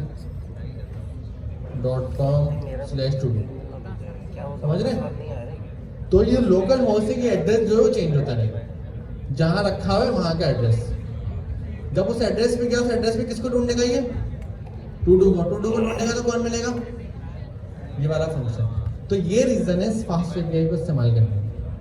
तो फास्ट API के पीछे स्टारलेट है, वो उसको इस्तेमाल करते हुए क्या कर रहा है, आपके कोड को, आपके फंक्शन को कहाँ पर पब्लिश कर रहा है, कौन से प्रोटोकॉल पे पब्लिश कर रहा है, नाम बताएं प्रोटोकॉल का, रिपीट करें, HTTP क्या है, दोबारा बताएं क्या नाम है, HTTP के प्रोटोकॉल पे पब्लिश कर रहा है। जब HTTP के प्रोटोकॉल पे पब्लिश कर रहा है तो जिस सर्वर पे वो चल रहा है उस सर्वर का कोई ना कोई नाम होता है। मैं अपने लैपटॉप की बात करूं, मेरे लैपटॉप का नाम क्या है, लोकल होस्ट। किसी और का सर्वर होगा, उसका मुझे नाम देखकर उसको लिखूंगा, मैं कॉल करूंगा, वो कॉल हो जाएगा। अगर मेरा कोई क्लाउड का सर्वर है, क्लाउड के सर्वर का भी कोई नाम होगा। अगर मेरा कोई पेनावर्सिटी का सर्वर है तो पेनावर्सिटी का नाम होगा penavarsity.com। तो फायदा क्या होगा, एक दूसरे कंप्यूटर में रखा हुआ फंक्शन दूसरा कंप्यूटर कॉल कर सकता है। तो ये आपका है कौन सा वाला टियर, बीच वाला टियर। तो फ्रंट एंड बैक एंड से बात कैसे कर रहा है, एक्चुअली में फ्रंट एंड बैक एंड का एक फंक्शन कॉल कर रहा है। फंक्शन कॉल करने के लिए वो HTTP का प्रोटोकॉल यूज कर रहा है। इस्तेमाल फ्रंट एंड कर रहा है, बनाया किसने, बैक एंड में। बैक एंड ने क्या करा है, HTTP के ऊपर अपना फंक्शन एक्सपोज करा है कि मेरा लिखा हुआ फंक्शन कोई दूसरा थर्ड पर्सन आकर कॉल कर सकता है HTTP के थ्रू। तो उसने क्या यूज करी है, क्या यूज करा है, फास्ट API। क्या यूज करा है, फास्ट API। अब हम आगे आते हैं, हम तीसरी रिक्वायरमेंट देखते हैं, क्या है, NeonDB। NeonDB एक्चुअली में एक प्लेटफॉर्म है, वो प्लेटफॉर्म आपको पोस्टग्रेस का डेटाबेस प्रोवाइड करता है। नॉर्मली पोस्टग्रेस का डेटाबेस हम अपने लैपटॉप पे भी इंस्टॉल कर सकते हैं, लेकिन हम नियॉन पे डायरेक्ट अभी फिलहाल इसलिए जा रहे हैं, अभी हमारे पास टाइम कम है और एट द एंड हमें उसको कहीं ना कहीं लेके तो जाना पड़ेगा इंटरनेट पर। तो नियॉन डेटाबेस जो है वो क्लाउड डेटाबेस, मतलब इंटरनेट के ऊपर रखा हुआ है। आपने क्या करना है, नियॉन पे जाके साइन अप साइन इन करना है, नाम लेना है, लोकेशन लेनी है, HTTP का उसका वो लेना है प्रोटोकॉल, या उसका जो भी SQL का पोस्टग्रेस का प्रोटोकॉल है वो लेना है। अपने पास बैकएंड पे डेटाबेस को कनेक्ट करना है। तो बैकएंड आपका कहीं भी चल रहा हो, डेटाबेस कहीं हो चल रहा है, ये भी क्या यूज कर रहा होगा, प्रोटोकॉल यूज कर रहा होगा। जरूरी नहीं है बैकएंड डेटाबेस से बात करने के लिए HTTP कॉल करें, हो सकता है उसका HTTP के अलावा दूसरा प्रोटोकॉल हो। हम फ्रंट एंड और बैक एंड को यूज करते हैं HTTP के प्रोटोकॉल से, लेकिन बैक एंड डेटाबेस को यूज करने के लिए जरूरी नहीं है HTTP यूज करें, क्योंकि प्रोटोकॉल बनाता कौन है? जिसकी चीज इस्तेमाल हो रही है। बैक एंड इस्तेमाल हो रहा है तो वो प्रोटोकॉल बनाता है। फ्रंट एंड सिर्फ यूजर है, फ्रंट एंड के बाद चॉइस नहीं है प्रोटोकॉल की। बैक एंड के बाद चॉइस है, तो बैक एंड ने फ्रंट एंड को चॉइस दी है और दुनिया में स्टैंडर्ड चॉइस जो है HTTP है, तो इसीलिए HTTP यूज होती है। डेटाबेस पे जाते ना, डेटाबेस के हिसाब से प्रोटोकॉल अलग है। पोस्टग्रेस का प्रोटोकॉल पोस्टग्रेस के नाम से होगा, कोई और सा डेटाबेस है उसका प्रोटोकॉल उसके नाम से होगा, सबके अलग अलग प्रोटोकॉल होते हैं। तो ये जो हमारा फास्ट API है ये किसको कॉल करेगा? Neon DB। नियॉन DB कहाँ रखा हुआ है? एक सेपरेट एंटिटी क्लाउड के ऊपर रखी हुई है। फास्ट API कहाँ रखा हुआ है? जब मैं काम कर रहा हूँ तो मैंने लैपटॉप में, जब मैं काम कंप्लीट कर लूंगा तो उसको मैं कहीं डिप्लॉय कर दूंगा। डिप्लॉय क्या करूंगा? कोई भी ऐसा प्लेटफॉर्म जो क्लाउड पे मुझे फास्ट API को डिप्लॉय करने की सर्विस दे रहा हो। मतलब क्या करूंगा? फास्ट API का लिखा हुआ कोड कहाँ चला दूंगा? रेलवे का एक प्लेटफॉर्म है, हगिंग फेस स्पेस का प्लेटफॉर्म है, या किसी AWS पे ले जाऊंगा, क्लाउड पे, Azure क्लाउड पे ले जाऊंगा, कहीं भी अपने हिसाब से जो मेरे पास सर्विस अवेलेबल है वहाँ ले जाऊंगा। और वहाँ से मैं किसको कॉल करूंगा? नियॉन को। नियॉन ऑलरेडी क्लाउड पर है, फास्ट API मेरे पास लोकल पर है लेकिन उसको मैं क्लाउड पर खुद लेके जाऊंगा। नेक्स्ट मेरे पास लोकल पर है लेकिन उसको मैं वर्चुअल पर डिप्लॉय करके क्लाउड पर उसको ले जाऊंगा। तो तीनों चीज़ें कहाँ रखी हुई? इंटरनेट के ऊपर, बैक एंड, फ्रंट एंड और साथ में डेटाबेस। आपस में कॉल कैसे कर रहा है? फ्रंट एंड बैक एंड को HTTP के प्रोटोकॉल से थ्रू कॉल करता है।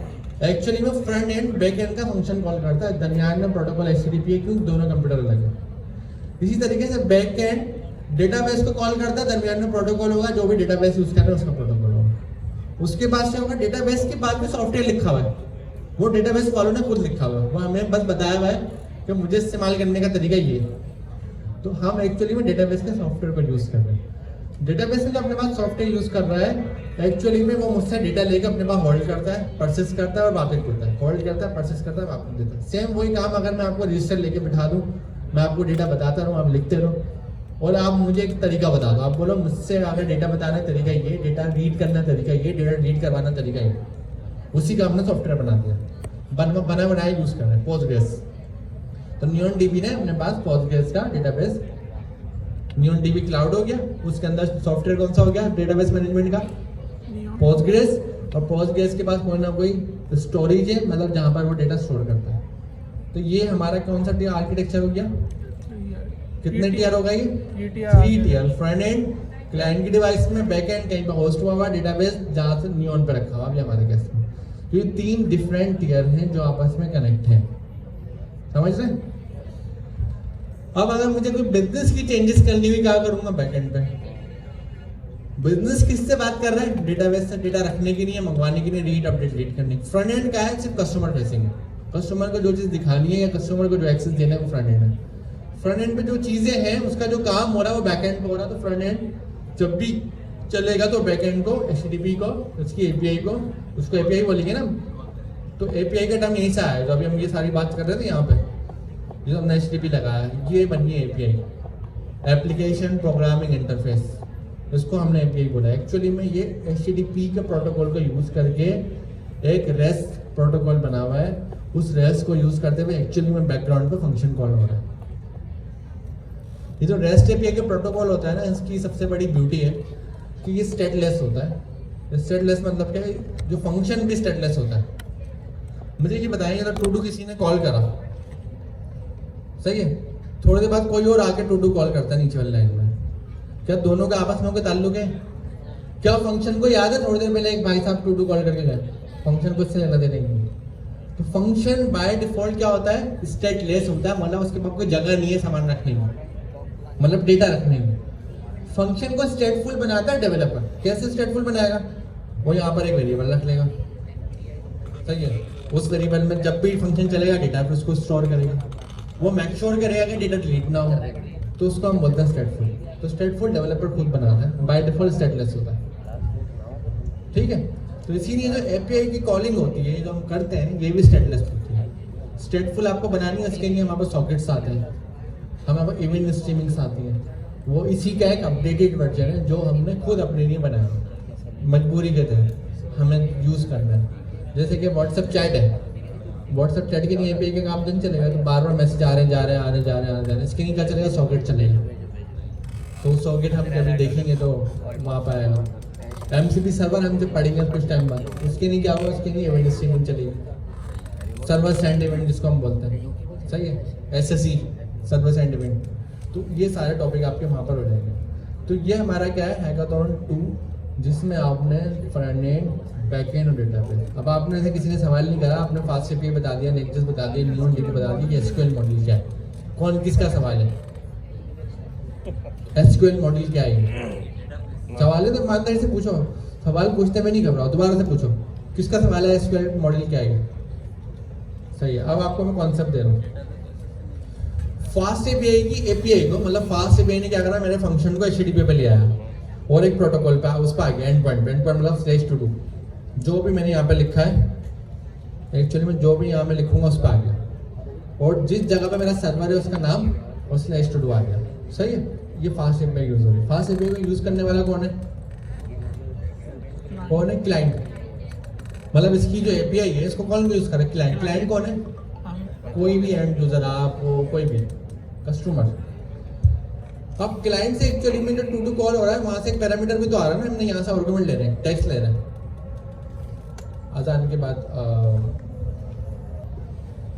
मैं टॉपिक को 2 मिनट में कंक्लूड कर रहा हूँ। मुझे पता है मगरिब में नमाज का टाइम हमारे पास अच्छा खासा होता है, लेकिन फिर भी वो बड़ा शॉर्ट टाइम स्पेंड होता है।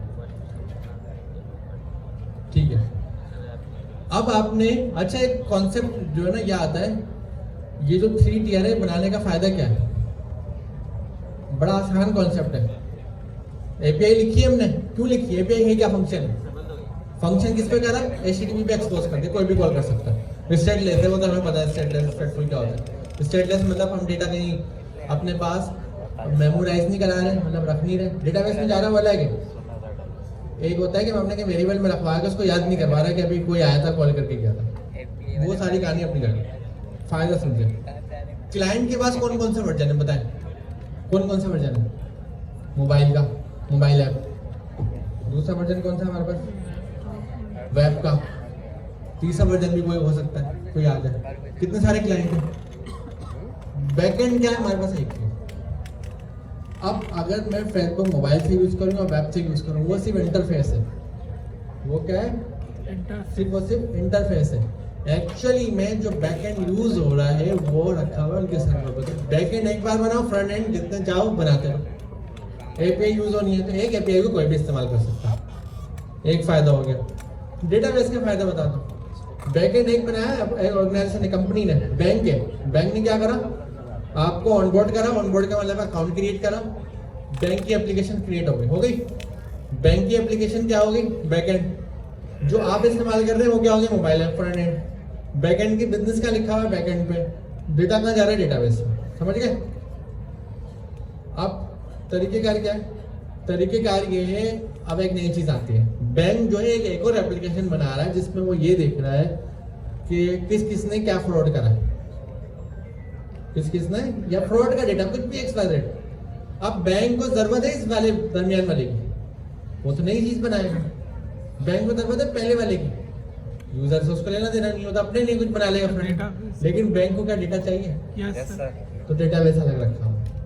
तो डेटाबेस बैंक जो है दूसरी एप्लीकेशन के लिए सेम डेटा इस्तेमाल कर सकता है, कर सकता है। बैकएंड को मल्टीपल फ्रंट एंड इस्तेमाल कर, तो इसीलिए इनको अलग अलग कराएंगे ताकि एक स्ट्रॉन्ग आर्किटेक्चर बनाया जा सके। स्केलेबिलिटी मतलब लोड आ गया फ्रंट एंड के ऊपर, एक साथ 1000 लोग आ गए।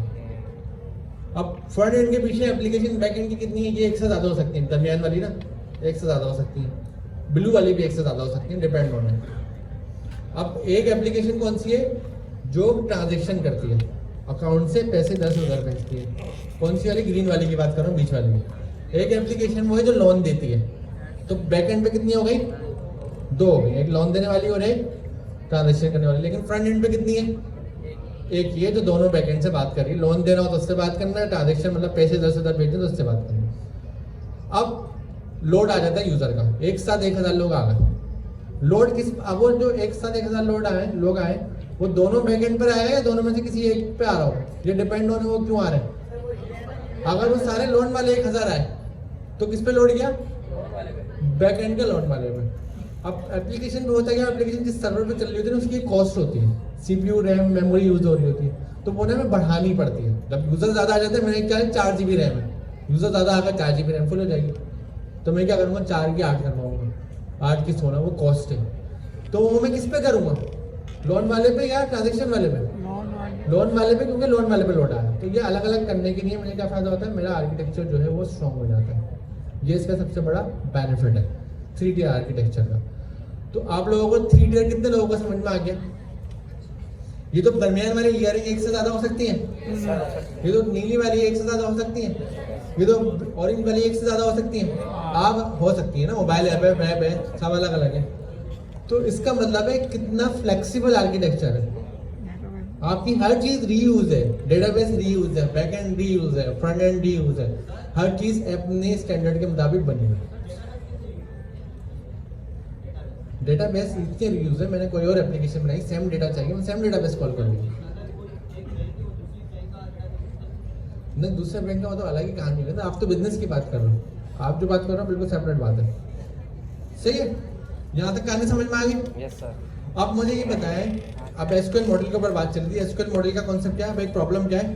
ये जो फ्रंट एंड है, ये फ्रंट एंड बैक एंड से बात कर रहा है, फ्रंट एंड कौन है? यूजर, आप में कोई भी। अब फ्रंट एंड से डेटा क्या चाहिए हमें? To do list. To do list का डेटा किसके पास जा रहा है? Back and. बैक एंड किसके पास रखवा रहा है? डेटाबेस के पास। अब एक मसला है, कस्टमर ने डेटा सही दिया या नहीं दिया, इसको कौन वैलिडेट करेगा? कस्टमर से मांगी हमने ईमेल, कस्टमर ने ईमेल की वजह पता नहीं क्या दे दिया। एक हैकिंग भी होती है, हैकिंग में क्या होता है, कस्टमर ने क्या करा, टैक्स के बजाय कुछ हैकिंग का टैग दे दिया। अब वो हैकिंग का टैग क्या है, वो जहाँ पर भी जाएगा वहाँ से क्या करेगा, कुछ खराब कर देगा। तो मैं तो रीड करूँगा ना कस्टमर दे क्या रहा है। अगर मैं, आपने मुझसे कुछ चीज़ें मांगी, आज आपके पास बैग है, बैग के अंदर आपके पास लैपटॉप है, अब मैंने आपको ठंडी पानी की बोतल दे दी, आपने बैग के लैपटॉप में डालोगे, आप वैलिडेट करोगे। हमेशा यूजर से आने वाली चीज़ को हम वैलिडेट करते हैं, करोगे ना वैलिडेट?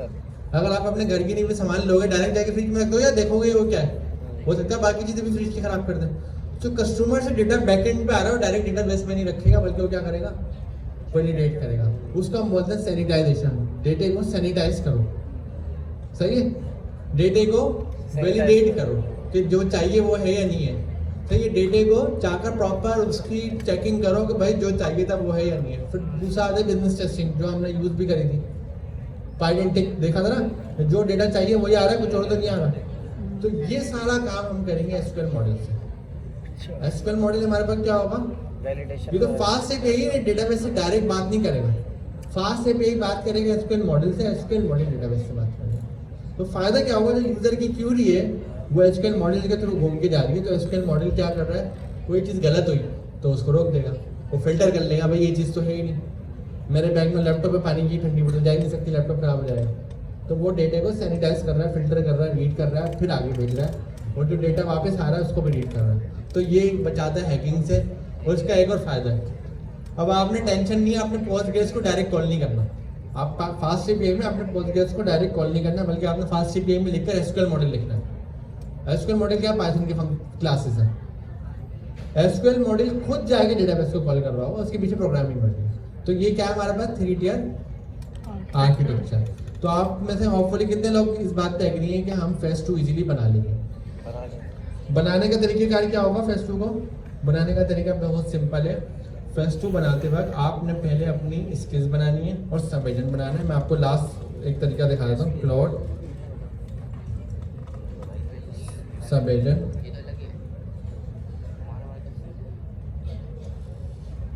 सब एजेंट गिटहब।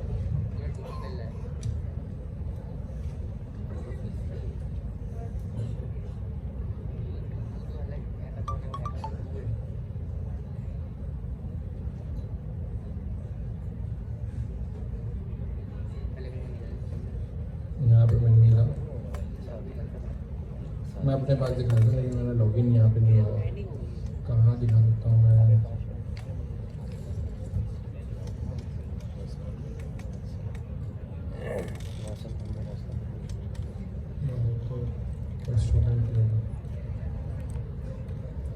मैं आपको एक बहुत इम्पॉर्टेंट तरीका बता रहा हूँ जो आप लोगों ने यूज़ करना चाहिए। इसमें बुक राइटिंग का प्रोजेक्ट हमारा क्या रखा था?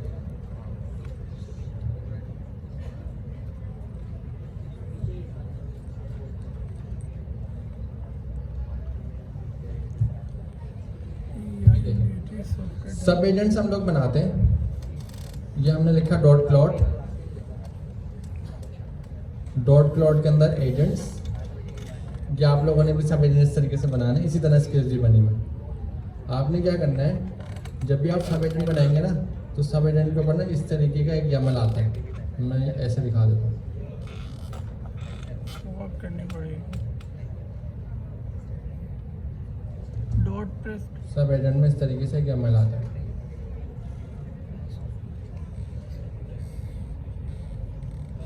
ये अभी इस तरह नजर नहीं आ रहा है। एक्चुअली मैंने की वैल्यू होती है। की वैल्यू कैसे होती है? की कॉलन वैल्यू, की कॉलन वैल्यू। जिस तरीके से नेम और डिस्क्रिप्शन मॉडल्स है ना, इस तरीके से एक स्किल्स का भी कॉलन होता है। यहाँ पे नजर आ रहा है आपको छोटा सा।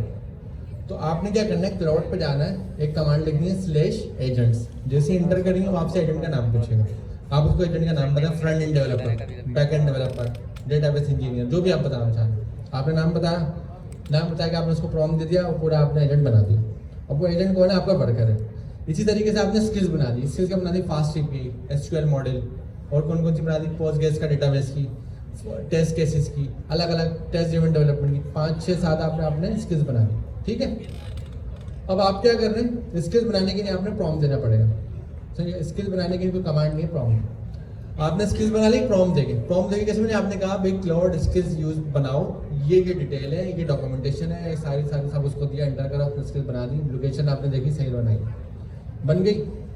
फिर आपने क्या करा, सब एजेंट बनवाना। सब एजेंट के लिए /agent की कमांड। अब सब एजेंट में ही आपने स्किल्स का एक टैग लगाना है, और जितनी भी आपकी स्किल्स हैं जो उस एजेंट की नहीं है, जैसे फ्रंट एंड डेवलपर का हो गया, फ्रंट एंड डेवलपर के लिए कौन कौन सी स्किल्स है? नेक्स्ट.js की। बैक एंड डेवलपर हो गया, कौन कौन सी स्किल्स है? Fast API, Postgres, SQL model, XYZ, सारी स्किल्स आ गई। वो आपने इसको कॉलन कॉमा लगा के दे दी। इसका तरीका आप इसकी डॉक्यूमेंटेशन देख लेना, उसमें बड़ा अच्छे से बताया हुआ। स्किल्स को बनाने का एक आसान तरीका है। एक्चुअली देखें, कॉन्सेप्ट देखें। स्किल्स क्या है? मेरे पास एक स्किल्स का फोल्डर है डॉट क्लाउड के अंदर।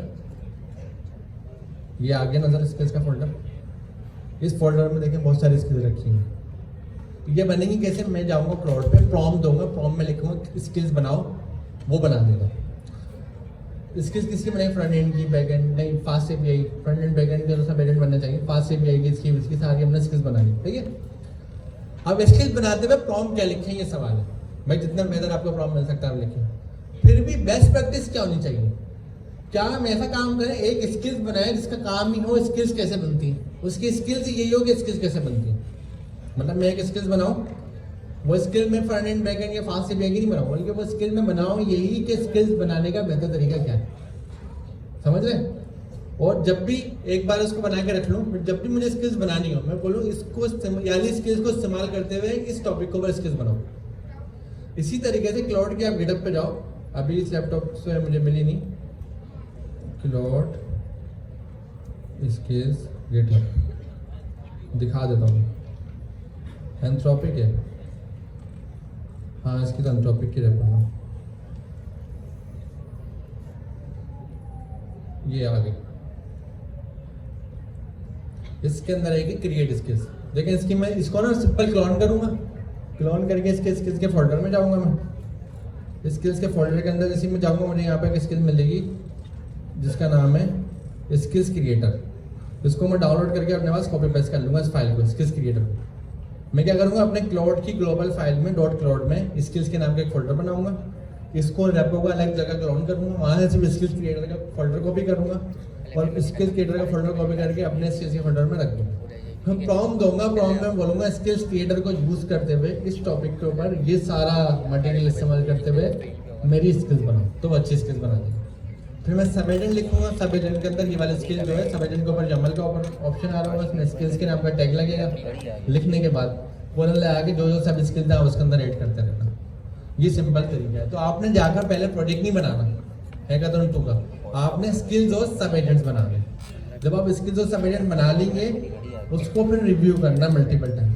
जब ये हो जाए, फिर आप अपना एक प्रोजेक्ट बनाना स्पेक्टेड प्लस से, और जहाँ पे प्रोजेक्ट बनाओ वहाँ पे स्किल्स और सब एजेंट की जो फाइल्स हैं इसको कॉपी पेस्ट कर लेना, क्योंकि वन टाइम बनना है, इसको कहीं गिटअप पे रख लेना एक ही बार बना के, और दूसरे दोस्तों से भी शेयर कर लेना, या आपस में बांट लेना, फ्रंट एंड का आप बना लो, बैक एंड का आप बना लो, जैसे भी सही लगे, क्योंकि स्किल्स तो एक वन टाइम है ना, वन टाइम एफर्ट से हो, या उसको इम्प्रूव करवा लेना। क्या करना, उसको कॉपी पेस्ट करना अपने किसमें स्पेक्टिव प्लस के प्रोजेक्ट के डॉट क्लॉट के फोल्डर के अंदर, फिर आना, फिर उसको बताना ये मेरी रिक्वायरमेंट है, कॉन्स्टिट्यूशन बनाओ, ये बनाओ, ये बनाओ, और सब एजेंट और स्किल्स को यूज़ करना, आपका प्रोजेक्ट बहुत फास्ट बनेगा, टोकन भी बच जाएंगे। जहाँ अभी आपके टोकन लग रहे हैं 1 हफ्ता लग रहा है, वहाँ पे आपको 1 दिन में काम हो जाएगा।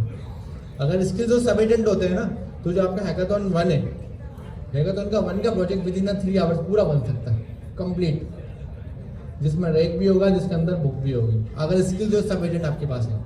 इतना फायदा है इसका। और जो 3 आवर में बनेगा ना, उसमें आपके टोकन ज़्यादा नहीं लेगा, बहुत लिमिटेड टोकन लेगा। कहाँ आपने पूरा हफ्ता लगा दिया, इतने सारे टोकन लगा दिए। तो स्किल्स और सब एजेंट का फायदा क्या है, ये रीयूज हो सकते हैं, एक बार बना लिए, कॉपी पेस्ट करके रखते रहो, आपस में शेयर करते रहो और उसको यूज़ करते रहो।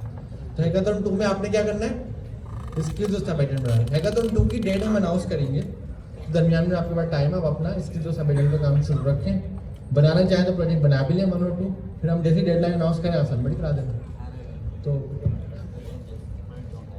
तो thank you miss, thank you sir Mohsin, और आप लोगों का भी शुक्रिया आने के लिए। अल्लाह हाफिज़। और जो संडे नाइट की क्लास है वो लोग रुक जाए, फिर आपकी क्लास है प्रॉब्लम।